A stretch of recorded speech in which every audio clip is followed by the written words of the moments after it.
And then some classrooms obviously have, what's the word? Not notice boards, where they have the display boards, but they might have core vocabulary up there as well. So giving children those extra supports can make things more accessible to all the students in the classroom. So I think it's thinking about how we're representing information or presenting it in the class. Is there any way we can provide extra scaffolds and templates, any visual supports, and then giving them the core language that they might need to get started? Also then things like, if some teachers are great at incorporating movement and sensory breaks into Oh, the routine of the class. TPR, Uh, right? what was that? TPR, the What does that total stand physical for? response. Okay, okay. And I'm not familiar with that term, but it's about bringing in physical activity into the Yeah, routine. learning through Yeah, movement and movement. something like that. Yeah. Yeah, yeah. Mm. Um, and I think when you see, like, I was in a class lately, and the teacher it was really good. He was getting them to sit down on the carpet. It was like a grade two or year two age group, so maybe like age eight, that kind of age, 7 to 8. So he was getting them to sit down on the carpet, going through some instruction with them around the topic, and then he was getting them to move back to the desk. They do a bit of work, and they come back together. But he's using some different actions in that sequence as well. So they're getting time to Mm. move around. He gets them to do some different actions as well before they go back to their seat. So just little things like that can help to keep the flow moving, and it helps some children who struggle to stay sitting down for a long time just to get up out of their seat, move Yes. around a little bit. Then they're a bit more tuned in when they come back to sit down. Or also incorporating like sensory breaks for certain children, that can be really helpful as well. Letting Good them point. maybe even go out of the class, move around in the school, come back into the class. Obviously, it depends on the other adults that are available to support that child, but Yeah, looking at maybe giving them some other sensory input on a regular basis through the day. So that, just thinking about how to bring movement into the classroom routine, I think that makes a big difference. And if it's done well, you really see the kids enjoy the class a lot more, because it's more varied, and definitely. they're not kind of sitting for long periods of time. Um, uh, yeah, I'm trying to think. So then how information is presented is important. Then movement being incorporated into the Movement, activities. If we routine. can, yeah, routine and structure, that they know what to expect, giving children choices where we can in how they are going to complete a task. So Hmm. maybe can they use, um like, if depending on the age of the child, maybe they can use a keyboard to write their answer. They can use a whiteboard with markers. Can they draw a picture, or find a picture to show their ideas rather than having to write down the answer? So being Yeah. flexible in how we allow them to demonstrate what they know. Maybe we can put children into a small groups, that they don't have to be writing loads and loads of information, that they can discuss with one person in the group who writes down the answer for the group, but they're doing it as a team.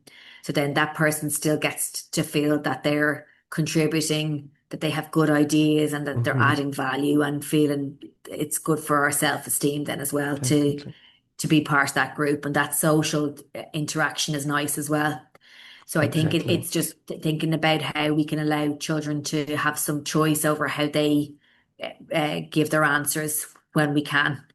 Hmm. And I think it's also being creative ourselves, like, and being open to different ways of doing things, and coming up with new options for children as well. Definitely. So in the same context, because I mean we were talking actually the positive aspect and the things that are Yeah, very good, the positive changes actually, which is good.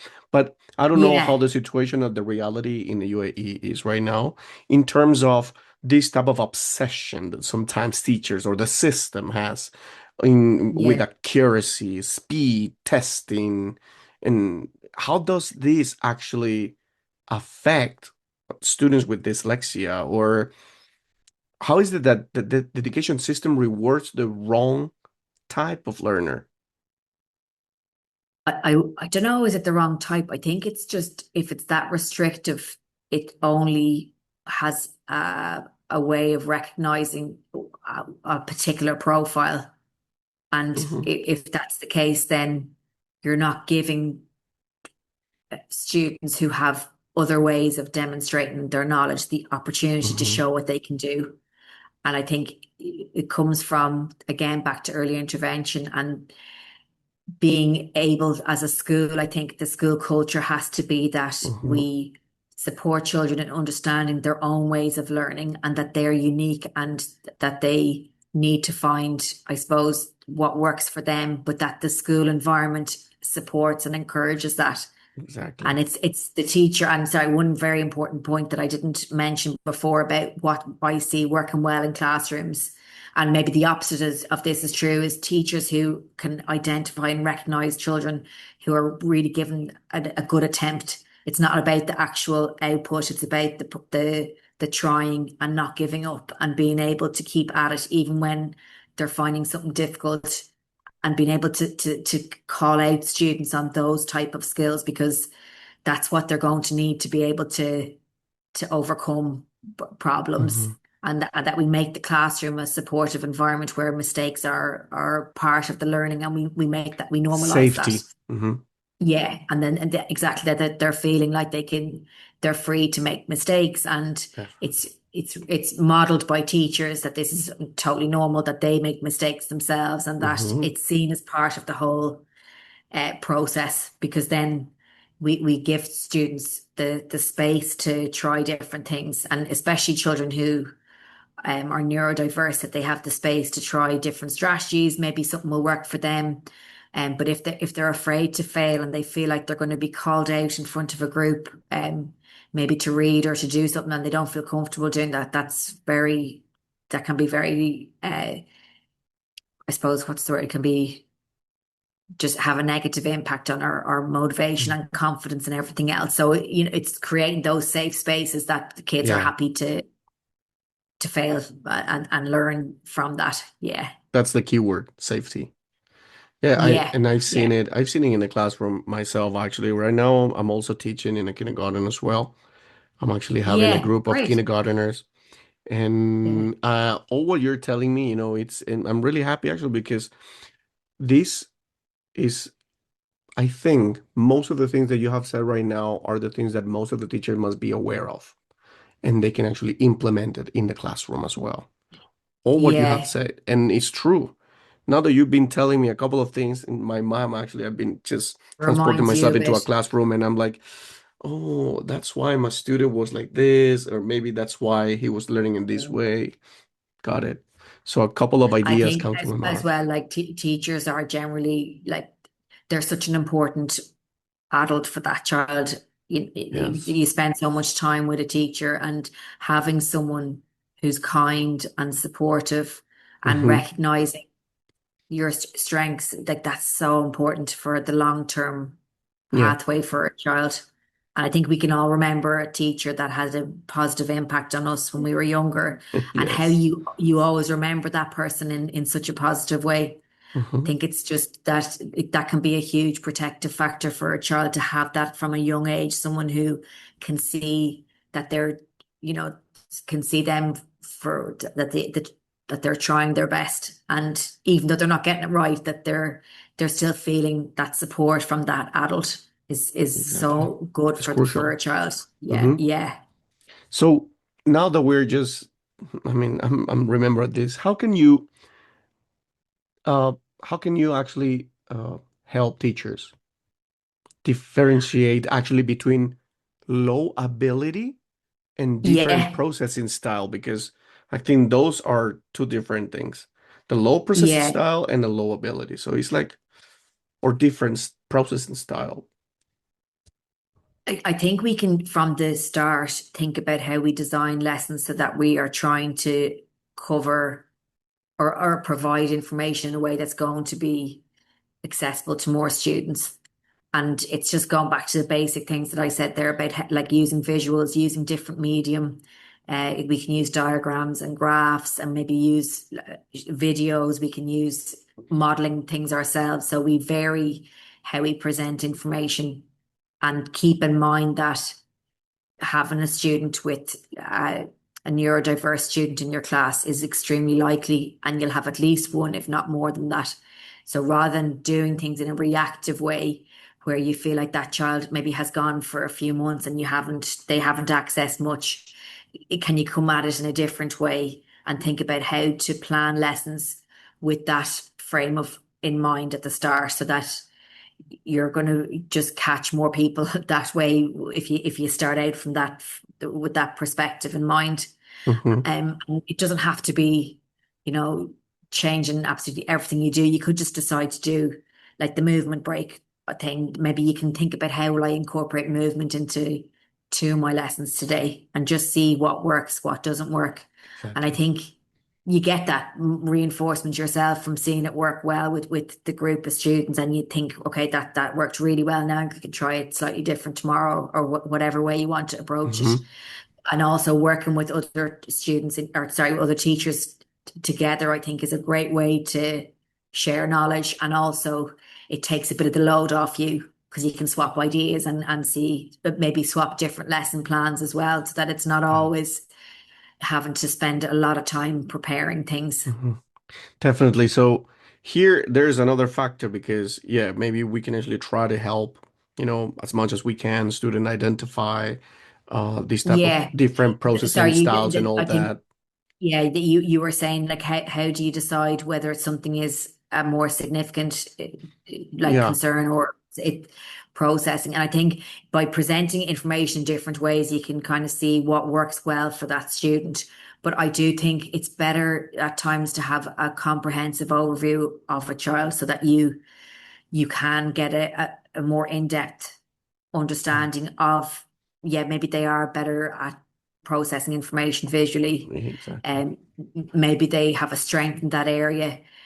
Or some children really enjoy reading. Maybe that's their strength, and that they're struggling with other areas. If you have concerns about a child, I think it's always better to try and refer that child early on, because then at least, depending on where you live, if you're in a public system, then you're putting them through the waiting list as quick as you can to get Hmm. the services that they're going to need. Or if it's in a private system, having those discussions with parents and doing it in a supportive way, but trying to show the parents that the sooner you get that information, the sooner you can ensure that that child is getting things presented in the way that's going to best fit them. Definitely. Yeah. Well, I don't know, but now that you just mentioned parents, I mean, they're the ones who actually have to tackle as well most of what happens actually to their children, to their child, Yeah, because they are the one who needs to be aware of this situation. They know their kids better. But yeah, some of these exactly. parents, and maybe well, this is from my experience, and I'll share with you right now, because I got some parents actually who have this problem, they don't want to accept or face reality that their kids have this type of a dyslexia or this type of issue, Hmm. this type of situation. So they don't want to accept it because they think Hmm. that if they accept that situation, socially speaking, they will look like, oh, they're like inferior. I'm gonna use that word. I'm sorry, but it is like Hmm. that. And they have actually told me that, no, no, no. My kid doesn't have that. He's just naughty. He's a little Hmm. bit lazy. That's it. That's it. That's it. That's it. But no, the reality is that the kid has this problem and needs help, but they don't want to Yeah. accept it. Um, yeah, it's come across this as well, and I think it's trying to be sensitive to where that person is at themselves in terms of, it's a huge thing to accept that the child that you thought you had is not what you have, and that Hmm. I think you also, all that they want is for their child to be happy and have the same opportunities as other children, and sometimes to face up to the possibility that that's not going to be the case. It takes time. And I think we have to be really sensitive to meeting people where they're at and trying to guide them as kindly as we can and as supportive as supportive a way as we can, to see that if they do get on board with things and we get plans in place early, it has better outcomes for their child. because we can adapt the way we teach them, but also for mental health reasons, that if the child can better understand themselves, they can understand how to advocate for themselves at a later point, and be able to put their hand up and say, I need to type this answer, for example, or even in a workplace that you can say to your employer, I need information presented in this way. I'll be much more efficient if it's like that. So the earlier on that we give children the understanding of where their strengths and weaknesses are, it helps them to be able to problem solve for themselves. And that's really important, to give them independence so that they can access school independently, but also in later life, it will all help. And Yeah. I think it's trying to get parents to, or giving them, uh, not case studies, but giving them the scenarios like that and letting them have a think about it can help as well. And just giving them, being there, I think, as much as you can within the time that you have, being available to talk to them, Hmm. and try and get them to see that what the benefits are of giving support earlier on. Also, if there's support networks like parent groups that they can access, be it Oof. online or in person, things like that. And that's something I think maybe that comes a bit later, but Yeah. just getting parents to realize that they're not alone. There's many other people going through the same situation as them, Yeah. and what their experience has been It might when be a lot of they, work actually over there, because what you're telling me is not only that, because I think this type of aspect, I mean, like trying to me sounds like I'm convincing parents to do something, but what if parents don't want to accept it, and they if they don't don't even want want to to. listen? They don't even want to listen because my own experience, I mean, that I've been actually trying to help this little kid, and because I know he has this little issue, and but I talk to the parents in a really nice way, but still, it's like, no, that doesn't exist here. So Yeah. it's quite challenging actually Sometimes just to make them you like have to see it. show, yeah, I think maybe like sometimes you have to show like show them an example of something that you advise working, and that they can actually see tangible results with Hmm. a strategy, for example, that you put in place. So you can say to the parent, this is how I modeled your child asking for a toy, and look, now they're able to do it, and now their frustration is reducing down because they can use their language to get something that they want. So if Hmm. there's a way for you to demonstrate a strategy or a technique that's working for that child, that could be a way in to show them. Sometimes I think people need to see the benefits of actually doing what they're being advised to do. Yeah. But then on the other side, there's also the uh, fact of the matter is it's their child, and we have to respect their feelings in the situation as well. And you can't force what you know to be true on top of someone else if they don't want to listen. It's just not the right time. Keep the door open for them, signpost them to Hmm. other maybe information sources, and hopefully in some time. I wouldn't give up though either. I think especially if you're the teacher and you have that regular contact, you can still try and guide them in a gentle way. And I think it's about regular contact with parents, and maybe more frequent meetings than you need to have with them than other parents, so that you try and bring them on the journey with you, so that they can see, you know, the struggles that the child is having in Hmm. a tangible way, where you have evidence to back up what you're saying as well. Definitely. Um, So like I think at the end of the day, it is down to them to obviously to decide that they're ready to listen definitely. and get and to work with you. That's really hard. That's the hardest part actually. Try to convince someone to receive Mm. some help. It's quite challenging. But now there are a lot of people now listening to us. How can people reach you if they would like to have like some sort of like a coaching or private conversation with you, if Yeah, something so like I they can have leave my questions? email address I'll give you my email address, and we can just like Hmm. share it with, if anyone has questions, I'm happy to answer them.